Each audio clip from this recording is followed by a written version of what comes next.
ശ്രമങ്ങൾ വിഫലമായി. പൂക്കോട്ടുംപാടത്തെ ജയമോഹിനി യാത്രയായി.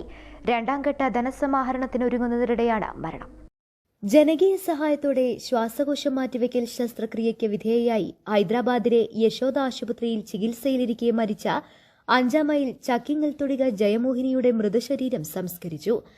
ചികിത്സാ സഹായത്തിനായി അമരമ്പലം പഞ്ചായത്ത് പരിധിയിൽ വിപുലമായ കമ്മിറ്റി രൂപീകരിച്ച് 1ാം ഘട്ടത്തിൽ 90,76,000 രൂപ സമാഹരിച്ചിരുന്നു. ജനുവരിയിൽ ശ്വാസകോശം മാറ്റിവെക്കൽ ശസ്ത്രക്രിയ വിജയകരമായി പൂർത്തിയാക്കി ആരോഗ്യനിലയിൽ പുരോഗതി കൈവരിച്ചിരുന്നു. തുടർന്ന് മഞ്ഞപ്പിത്തവും ഹൃദയസംബന്ധമായ അസുഖങ്ങളും ബാധിച്ചതോടെ ആരോഗ്യസ്ഥിതി വീണ്ടും വഷളായി. പിന്നീട് വൃക്ക പ്രവർത്തനവും തകരാറിലായതിനെ തുടർന്ന് ഡയാലിസിസ് ഉൾപ്പെടെയുള്ള ചികിത്സ തുടരേണ്ടി വന്നു.